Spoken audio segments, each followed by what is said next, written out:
Actually have to look and see if I have my old story essays.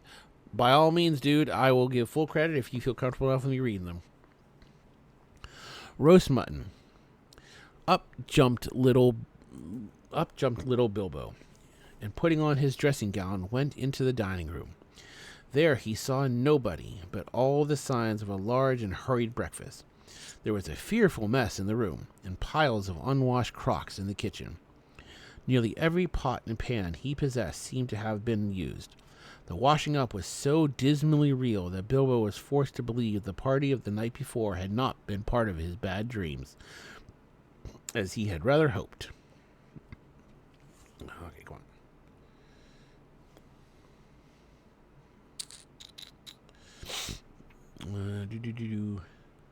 Indeed, he was really relieved, after all, to think that they had all gone without him, and without bothering to wake him up. But with never a thank you, he thought, and yet, in a way, he could not help feeling just a trifle disappointed. The feeling surprised him. "Don't be a fool, Bilbo Baggins," he said to himself, "thinking of dragons and all that outlandish nonsense at your age." So he put on an apron, lit fires, boiled water, and washed up. Then he had a nice little breakfast in the kitchen before turning out the dining room. By that time, the sun was shining and the front door was open, letting in a warm spring breeze. Bilbo began to whistle loudly and to forget about the night before. In fact, was just sitting down to a nice little second breakfast in the dining room by the open window when in walked Gandalf. "My dear fellow," he said, "whatever are you going to come?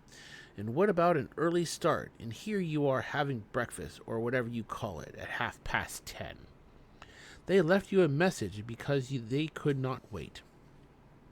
"What message?" said poor Mr. Baggins, all in a flutter.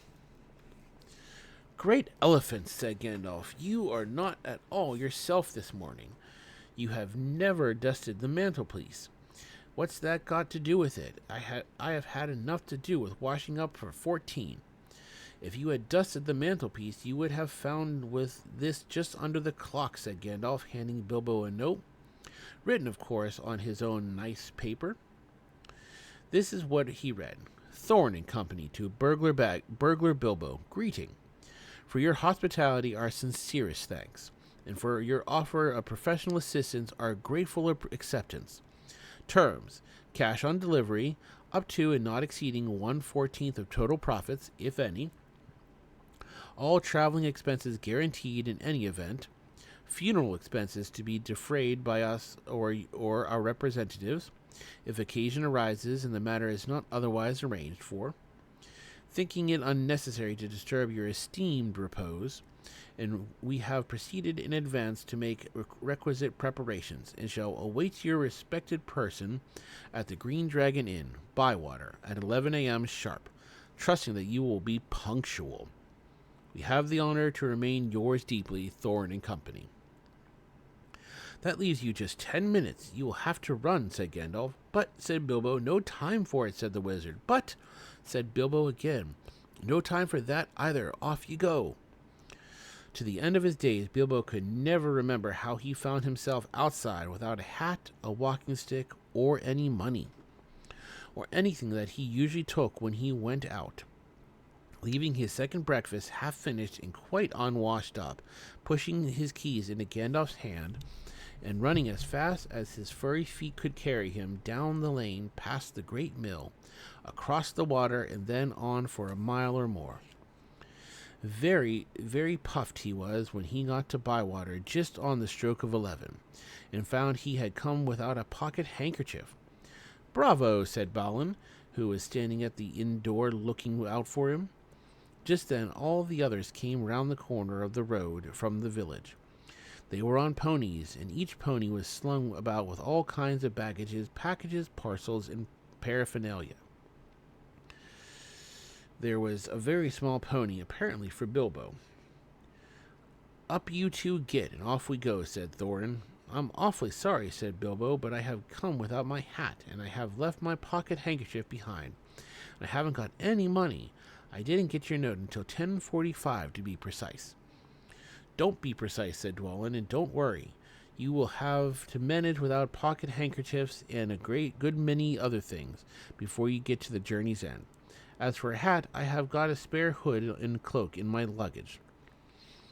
That's how they all came to start, jogging off from the inn one fine morning just before May, on laden ponies, and Bilbo was wearing dark green hood, a little weather-stained, and a dark green cloak borrowed from Dwalin. They were too large for him, and he looked rather comical.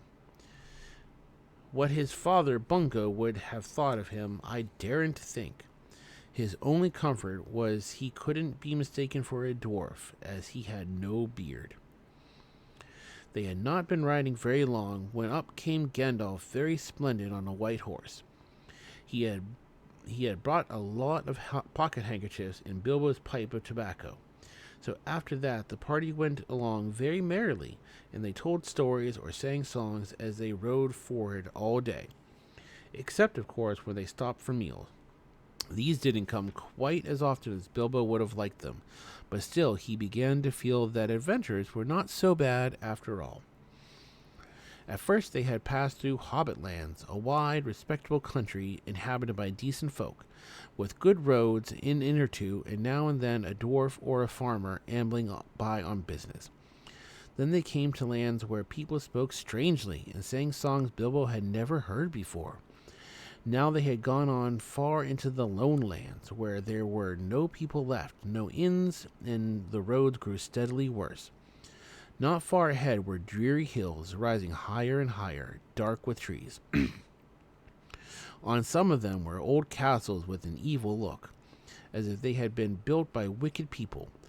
Everything seemed gloomy, for the weather that day had taken a nasty turn. Mostly it had been as good as May can be, even in merry tales, but now it was cold and wet. In the lone lands, they had been obliged to camp when they could, but at least it had been dry.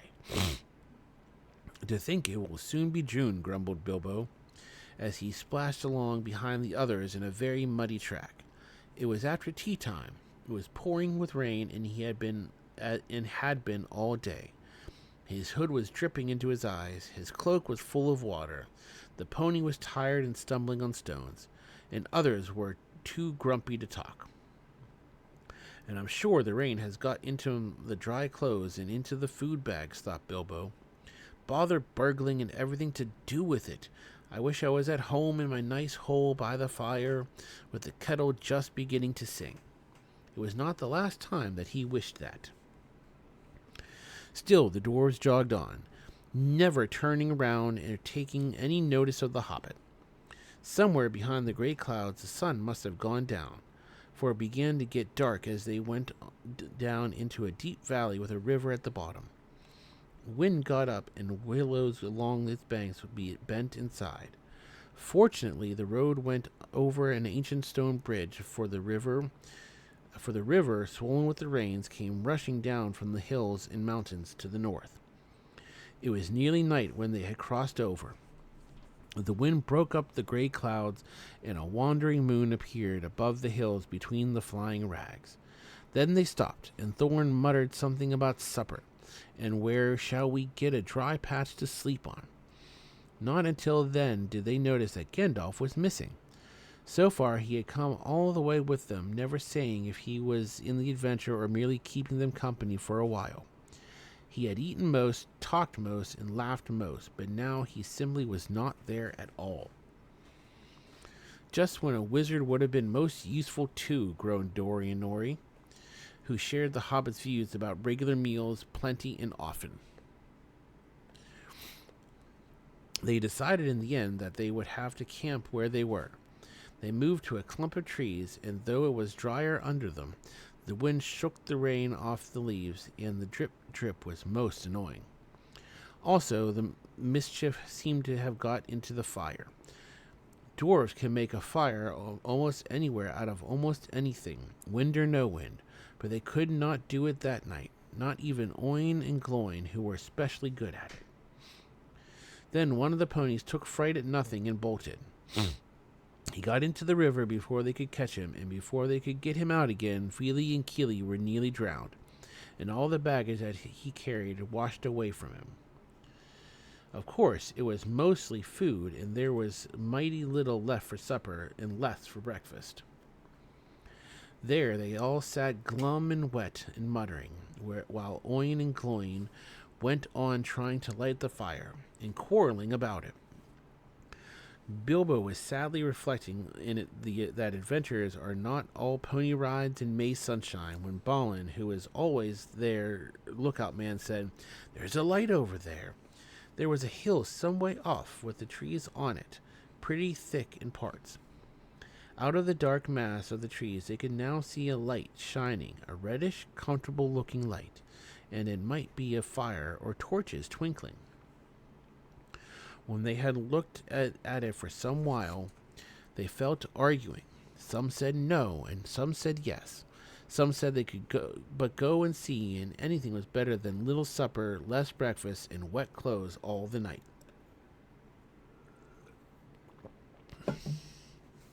Others said these parts are none too well known, and are too near the mountains. Travelers seldom come this way now. The old maps are no use. Things have changed for the worse, and the road is unguarded. They have seldom even heard of the king around here, and the less inquisitive you are as you go along, the less trouble you are likely to find. Some said, after all, there are 14 of us. Others said, where has Gandalf got to? This remark was repeated by everybody. Then the rain began to pour down worse than ever, and Oin and Gloin began to fight. That settled it. After all, we have got a burglar with us, they said, and so they made off, leading the ponies with all due and proper caution in the direction of the light. They came to the hill and were soon in the wood. Up the hill they went, but there was no proper path to be seen, such as might lead to a house or a farm. And do what they could, they made a deal of rustling and crackling and creaking, and a good deal of grumbling and dratting, as they went through the trees in the pitch dark. Suddenly the red light shone out very bright through the tree trunks not far ahead. Now it is the burglar's turn, they said, meaning Bilbo. You must go on and find out all about that light, and what it is for, and if all is perfectly safe and canny, said Thorin to the hobbit.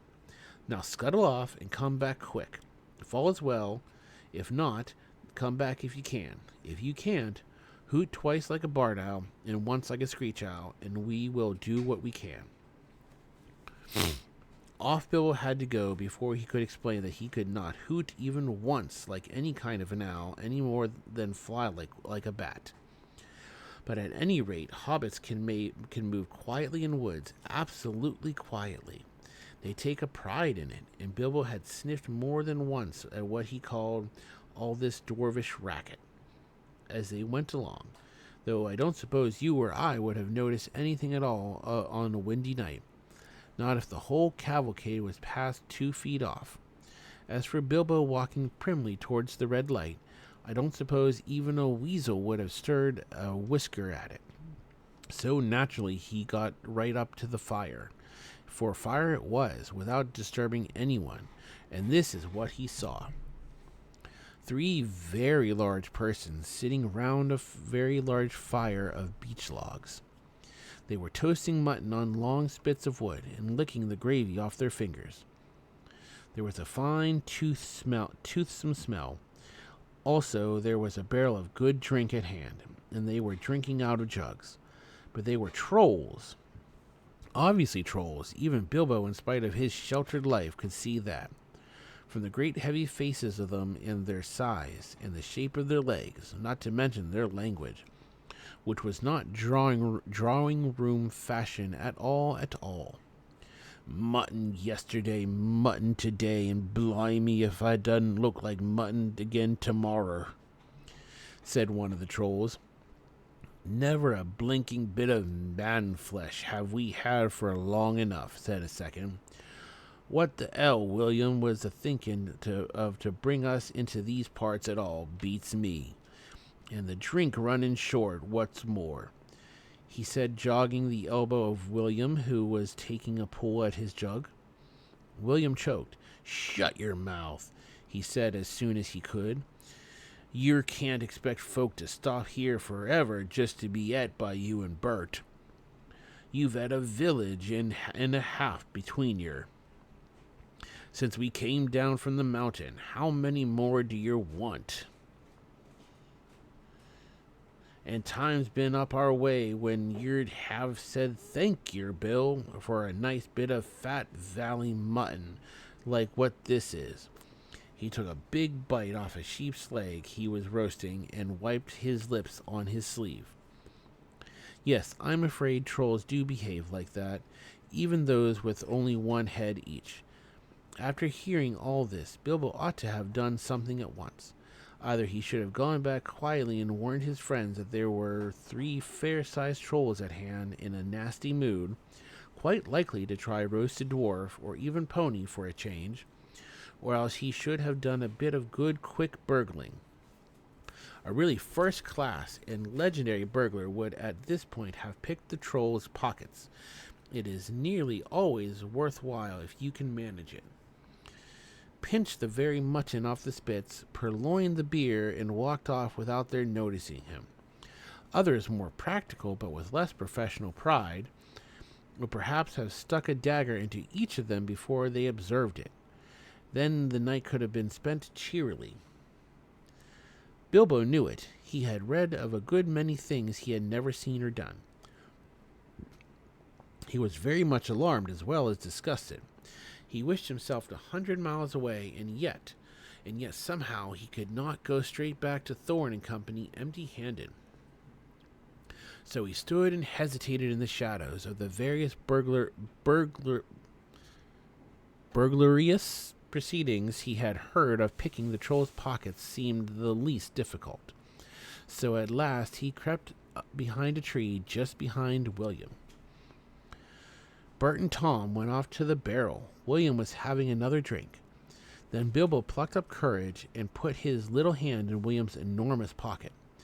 There was a purse in it, as big as a bag to Bilbo. "Ha!" thought he, warming to his new work as he lifted it carefully out. "This is a beginning." It was. Trolls' purses are the mischief, and this was no exception. Who are you?" he squeaked as it left the pocket, and William turned round at once and grabbed Bilbo by the neck before he could duck behind the tree. "Blimey, Bert, look what I've copped," said William. "What is it?" said the others, coming up. "Lummy if I knows. What are ye?" "Bilbo Baggins, a hobbit," said poor Bilbo, shaking all over and wondering how to make owl noises before they throttled him. "A hobbit," said they, a bit startled. Trolls are slow in the uptake, and mighty suspicious about anything new to them. "What's a hobbit got to do with my pocket, anyways?" said William. "And can you cook 'em?" said Tom. "You can try," said Bert, picking up a skewer. "He wouldn't make above a mouthful," said William, who had already had a fine supper. "Not when he was skinned and boned. Perhaps there are more like him round about, and we might make a pie," said Bert. Here, you, are there any more of your sort to sneak in these here woods, you nasty little rabbit?" said he, looking at the hobbit's furry feet, and he picked him up by the toes and shook him. "Yes, lots," said Bilbo, before he remembered not to give his friends away. "No, none at all, not a one," he said immediately afterwards. "What do you mean?" said Bert, holding him right way up by the hair this time. "What I say," said Bilbo, gasping, "and please don't cook me, kind sirs. I am a good cook myself, and cook better than I cook, if you see what I mean. I'll cook beautifully for you, a perfectly beautiful breakfast for you, if only you won't have me for supper." "Poor little blighter," said William. He had already had as much supper as he could hold. Also, he had had lots of beer. "Poor little blighter, let him go. Not till he says what he means by lots and none at all," said Bert.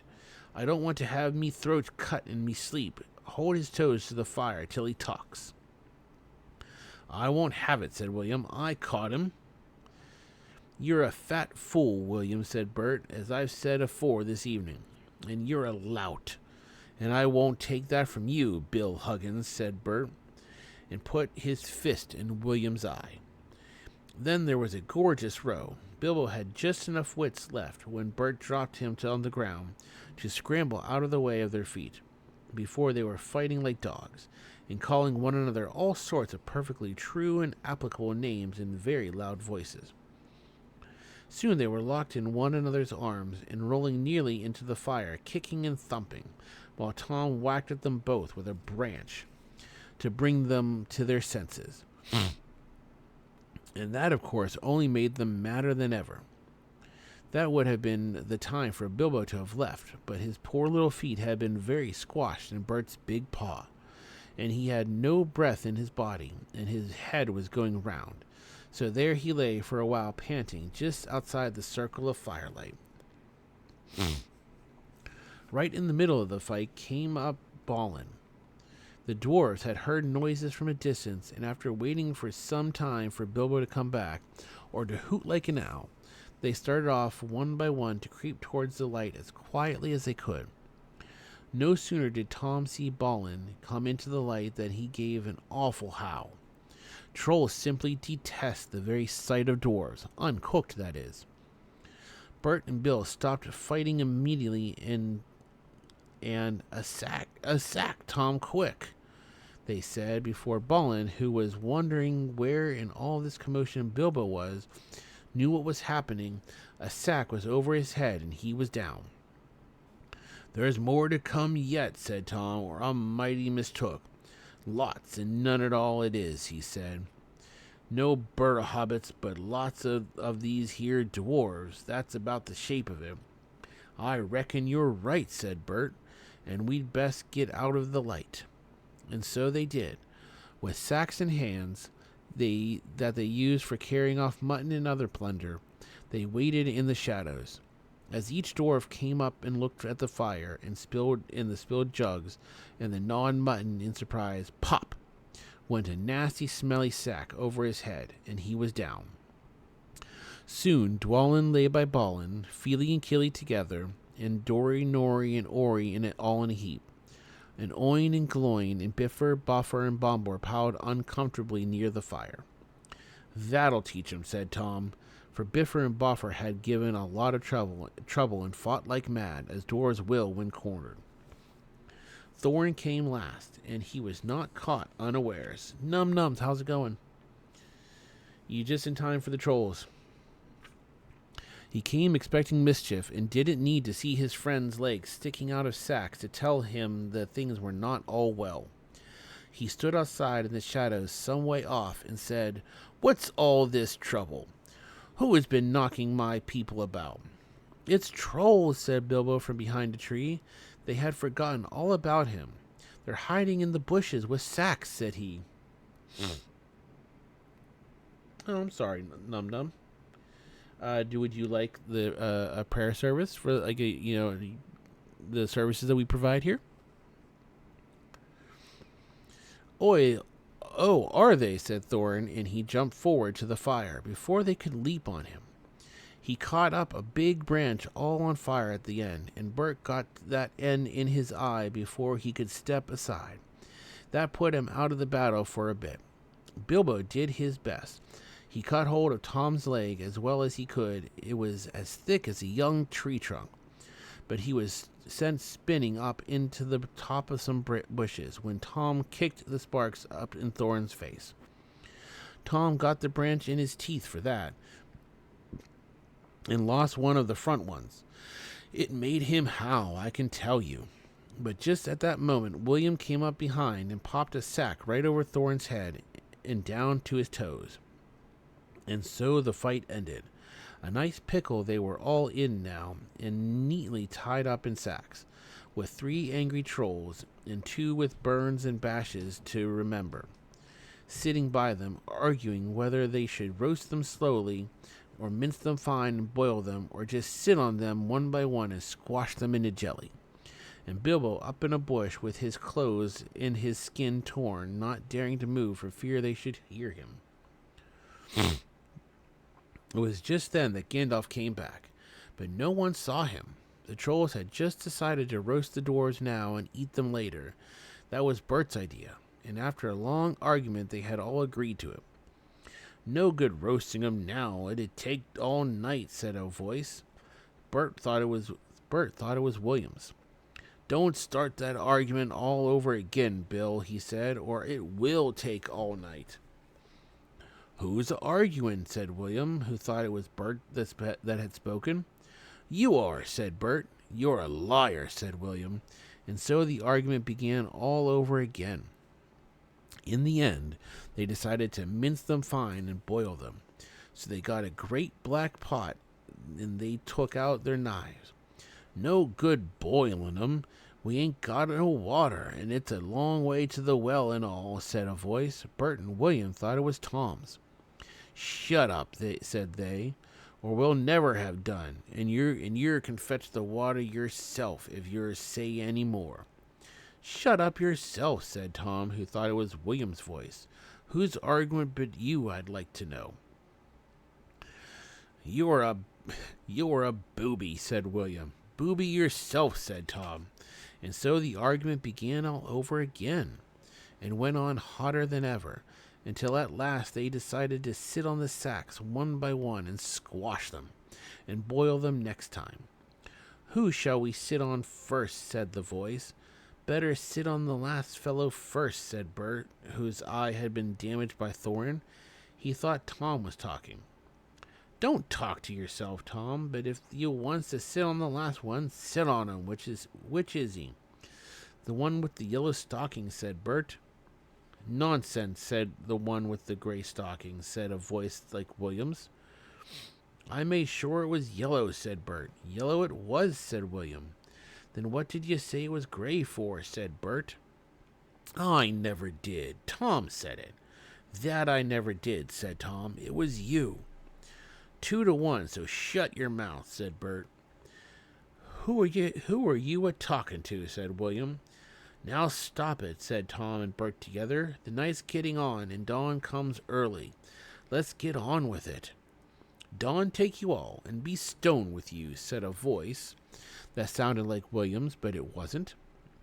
For just at that moment, the light came over the hill, and there was a mighty twitter in the branches. William never spoke, for he stood turned to stone as he stooped. And Bert and Tom were stuck like rocks as they looked at him. And there they stand to this day, all alone, unless the birds perch on them. For trolls, as you probably know, must be underground before dawn, or they go back to the stuff of the mountains they are made of, and never move again. That is what had happened to Bert and Tom and William. Excellent, said Gandalf, as he stepped from behind a tree and helped Bilbo to climb down out of the thorn bush. Then Bilbo understood. It was the wizard's voice that had kept the trolls bickering and quarreling until the light came and made an end of them. The next thing was to untie the sacks and let out the dwarves. They were nearly suffocated and very annoyed. They had not at all enjoyed lying there listening to the trolls making plans for roasting them and squashing them and mincing them. They had to hear Bilbo's account of what had happened to him twice over before they were satisfied. Silly time to go practicing pinching and pocket picking, said Bombur, when what we wanted was fire and food. And that's just what you wouldn't have got of all fellows without a struggle in any case, said Gandalf. Anyhow, you are wasting time now. Don't you realize that the trolls must have a cave or a hole dug somewhere near to hide from the sun in? We must look into it. They searched about and soon found the mark of trolls' stony boots going away through the trees. They followed the tracks up the hill until, hidden by bushes, they came on a big door of stone leading to a cave. But they could not open it, not though they all pushed while Gandalf tried various incantations. Would this be any good? Asked Bilbo, when they were getting tired and angry. I found it on the ground where the trolls had their fight. He held out a largish key, though no doubt William had thought it very small and secret. It must have fallen out of his pocket, very luckily, before he was turned to stone. Why on earth didn't you mention it before? They cried. Gandalf grabbed it and fitted it into the keyhole. Then the stone door swung back with one big push, and they all went inside. There were bones on the floor, and a nasty smell was in the air. But there was a good deal of food jumbled carelessly on shelves and on the ground, among an untidy litter of plunder of all sorts, from brass buttons to pots full of gold coins standing in a corner. There were lots of clothes, too, hanging on the walls, too small for trolls. I'm afraid they belonged to victims, and among them were several swords of various makes, shapes, and sizes. Two caught their eyes particularly, because their beautiful scabbards were jeweled hilted. Gandalf and Thorin each took one of these, and Bilbo took a knife in a leather sheath. It would have made only a tiny pocket knife for a troll, but it was as good as a short sword for the hobbit. These look like good blades, said the wizard, half drawing them and looking at them curiously. They were not made by any troll, nor by any smith among men in these parts and days. But when we can read the runes on them, we shall know more about them. Let's get out of this horrible smell, said Feely. So they carried out the pots of coins and such food as were untouched and looked fit to eat. Also one barrel of ale, which was still full. By that time they felt like breakfast, and being very hungry, they did not turn their noses up at what they had got from the troll's larder. Their own provisions were very scant. Now they had bread and cheese and plenty of ale and bacon to toast in the embers of the fire. After that they slept, for their night had been disturbed, and they did nothing more till the afternoon. Then they brought up their ponies and carried away the pots of gold, and buried them very secretly not far from the track by the river, putting a great many spells over them, just in case they ever had the chance to come back and recover them. When that was done, they all mounted once more and jogged along again on the path towards the east. Where did you go to, if I may ask? Said Thorin to Gandalf as they rode along. To look ahead, said he. And what brought you back in the nick of time? Looking behind, said he. Exactly, said Thorin, but could you be more plain? I went on to spy out our road. It will soon become dangerous and difficult. Also, I was anxious about replenishing our small stock of provisions. I had not gone very far, however, when I had met a couple of friends of mine from Rivendell. Where is that? Asked Bilbo. Don't interrupt, said Gandalf. You will get there in a few days now, if we're lucky, and find out all about it. As I was saying, I met two of Elrond's people. They were hurrying along for fear of the trolls. It was they who told me that 3 of them had come down from the mountains and settled in the woods not far from the road. They had frightened everyone away from the district and had waylaid strangers. I immediately had a feeling that I was wanted back. So now you know. Please be more careful next time, or we shall never get anywhere. Thank you, said Thorin.